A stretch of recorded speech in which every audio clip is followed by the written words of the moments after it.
For 6 months, no one had heard the little girl speak. Not a single word. The world's most respected child psychologists had visited her. Speech therapists, trauma specialists, neurologists, even internationally recognized experts who charged more for one consultation than most people earned in a month. Every one of them left with the same conclusion. She's physically healthy, but emotionally, she has closed herself off. No medicine changed anything. No therapy broke through the silence. The only sounds that came from the enormous mansion were the quiet footsteps of staff members and the worried sighs of a father who would have traded every dollar he owned to hear his daughter simply say, "Dad." My name is Daniel Carter. I was 39 years old, a widowed single father, a janitor, and the proud father of an 8-year-old boy named Noah. Life hadn't gone the way I imagined. Then one rainy evening, everything changed. Emma was driving home from work when a distracted driver ignored a red light. By the time I reached the hospital, she was already gone. The doctors apologized. The police apologized. Friends apologized. But none of those words filled the empty chair at our dinner table. The hardest conversation of my life happened that night. Noah was only 5. He looked toward the front door every few minutes. "When's Mommy coming home?" I sat beside him on the living room floor. My voice barely worked. "Buddy, Mommy isn't coming home." He frowned. "Is she still at work?" "No. She's in heaven." Children don't understand death. They only understand missing someone. That night Noah fell asleep holding one of Emma's sweaters because it still smelled like her perfume. I sat beside his bed until sunrise. 3 years later, life looked very different. Every morning began at 6 o'clock. I made pancakes every Saturday because they reminded Noah of happier times. Every weekday, he insisted on helping pack our lunches. Mine always included a handwritten note. Sometimes it said, "You're the best dad ever." Other days it simply read, "Don't forget to smile." Within weeks of starting there, I learned almost every rumor before management did. One story appeared almost daily. The CEO, Richard Ashford, a billionaire. Business magazines called him brilliant. Employees called him demanding. The newspapers called him one of the richest men in the country. Recently, however, nobody discussed profits. Everyone talked about his daughter, Sophia Ashford, 8 years old. 6 months earlier, Sophia had witnessed her mother collapse unexpectedly during a charity gala. Although doctors fought to save her, she never recovered. Since that day, Sophia had stopped speaking. Completely. Some employees claimed she refused to leave her bedroom. Others said she carried the same stuffed rabbit everywhere she went. Nobody knew the full truth. Only that Richard Ashford looked older every time he entered the building. One Monday morning, I was polishing the executive hallway when 2 assistants hurried past. The specialist from Switzerland just left. "Any progress?" The other woman quietly shook her head. "Nothing." Later that afternoon, I noticed Richard standing alone beside his office window. His reflection looked exhausted. For a moment, he wasn't the powerful billionaire from magazine covers. He was simply a father running out of hope. I quietly continued mopping the hallway. Sometimes people don't need conversations. They need privacy. That evening, I picked Noah up from school. He climbed into the truck smiling. "Dad, guess what?" "What?" "I invited Liam over Friday." "Did you ask first?" He grinned sheepishly. "No." Daniel laughed. "Good thing I usually say yes." On the drive home, Noah noticed me unusually quiet. "Are you thinking about Mom again?" Daniel looked surprised. "How did you know?" "You get the same face." Children notice things adults miss. I met someone today who's sad too. "Who?" "A dad." "What happened?" "His little girl misses her mommy." Noah became very quiet. After several moments he whispered, "I know how that feels." That answer stayed with Daniel all night. The following Friday, Ashford Global prepared for an important board meeting. Executives rushed through the lobby carrying presentation folders. The atmosphere felt unusually tense. As Daniel finished cleaning the executive lounge, he heard soft footsteps behind him. He turned around. Standing quietly near the doorway was a little girl wearing a pale blue dress. She hugged a worn stuffed rabbit tightly against her chest. Her eyes looked tired, older than any 8-year-old's eyes should. Neither of them spoke. Daniel immediately recognized her from newspaper photographs. Sophia Ashford.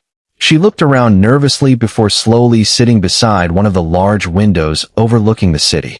Daniel continued working without saying anything. 5 minutes passed. 10. Finally, he removed a small folded paper from his wallet. one of Noah's lunch notes. It read, "Even when you're sad, you're still my superhero." Daniel smiled. Without saying a word, he carefully placed the note on the nearby table before returning to his mop. He didn't expect Sophia to react. He certainly didn't expect that tiny piece of paper to become the first crack in the wall she had built around her broken heart. Because sometimes healing doesn't begin with expensive therapy or impossible miracles. Sometimes, it begins with realizing someone else understands what it feels like to lose the person you love most. Sophia stared at the folded piece of paper for a long time. Daniel continued mopping the hallway as though nothing had happened. He didn't want to frighten her. He knew from experience that grief couldn't be rushed. Several minutes later, he noticed movement from the corner of his eye. The little girl slowly reached toward the note. Her small fingers carefully unfolded it. She read the simple sentence once. Then again, "Even when you're sad, you're still my superhero." She looked toward Daniel. For the first time since entering the hallway, their eyes met. Daniel smiled gently. Not the exaggerated smile adults often force on grieving children. Just a quiet, understanding smile. Sophia looked back down at the note and carefully folded it again. Then she slipped it into the pocket of her dress. She still didn't speak. But before leaving, she gave Daniel the smallest nod. It lasted barely a second. Yet somehow, it felt like progress. The following Monday, Daniel arrived early as usual. As he pushed his cleaning cart through the executive floor, he noticed something waiting beside the window. A small drawing. It showed a little rabbit sitting beside a larger rabbit under a bright yellow sun. There were no words.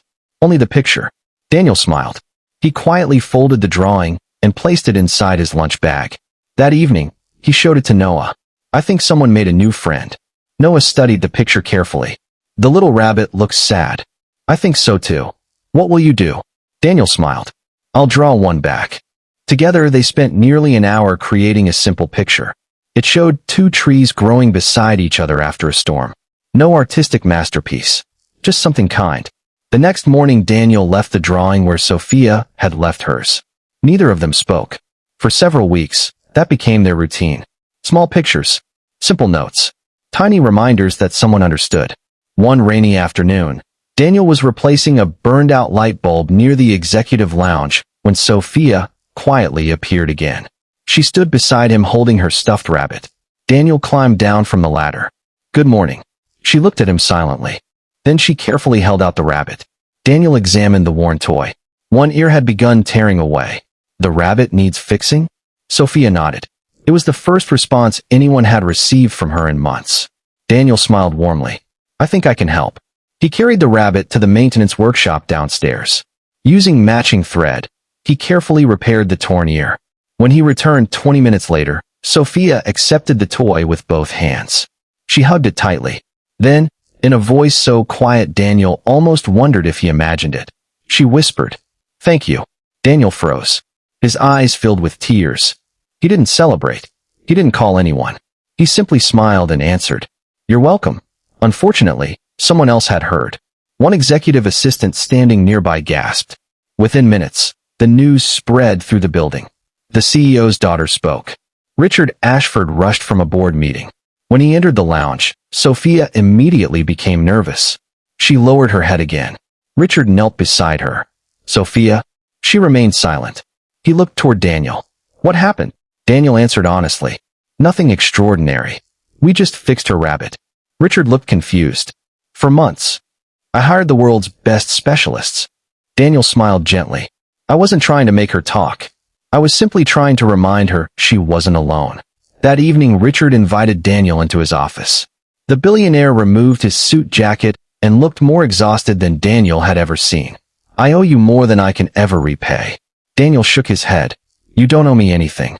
You gave me hope." Daniel quietly reached into his wallet. He removed one of Noah's handwritten notes. Richard read it silently. "No matter what happens today, I still love you." Daniel smiled. "My son wrote that after we lost his mom, he stopped talking for weeks." Richard looked surprised. "You never told anyone." It wasn't their story to tell. For several moments, neither man spoke. Finally, Richard asked, "How did Noah recover?" Daniel answered carefully, "I stopped asking him to be happy. I simply stayed beside him until he was ready." Richard slowly nodded. That night, he canceled every remaining specialist appointment. Instead, He began spending evenings reading stories beside Sophia. No phone, no business meetings, no assistants, just father and daughter. Progress came slowly. One word became two. Two became short sentences. Within months, Sophia laughed again. The sound echoed through the enormous mansion like sunlight returning after a long winter. Nearly a year later, Ashford Global held its annual employee appreciation celebration. To everyone's surprise, Richard invited every staff member onto the lawn outside headquarters. Executives stood beside receptionists. Managers stood beside janitors. Everyone wondered why. Richard stepped onto the stage holding Sophia's hand. She looked healthier, brighter, still carrying her beloved rabbit. Richard adjusted the microphone. For years, I believed every problem could be solved with enough money. He looked toward Daniel. My daughter taught me otherwise. He smiled. Sometimes what people need isn't another expert. It's someone willing to sit quietly beside them until they're ready. The audience applauded. Then Sophia gently tugged her father's sleeve. He lowered the microphone toward her. She looked across the crowd until she found Daniel. With a bright smile, she spoke clearly enough for everyone to hear. My hero is the janitor. The crowd stood in applause. Daniel felt embarrassed. He quietly shook his head.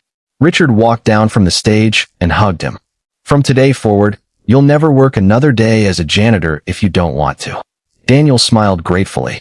I appreciate that, but I already have my dream job. Richard looked puzzled. What job is that? Daniel glanced toward Noah, who was proudly standing beside the stage. Being his father, the billionaire smiled. Perhaps for the first time in many years, he truly understood what success looked like. It wasn't measured in billions. It wasn't found in towering office buildings or magazine covers. It lived in handwritten notes, repaired stuffed rabbits, quiet acts of kindness, and one single father who proved that sometimes the greatest miracle isn't making someone speak. It's making them feel safe enough to find their own voice again.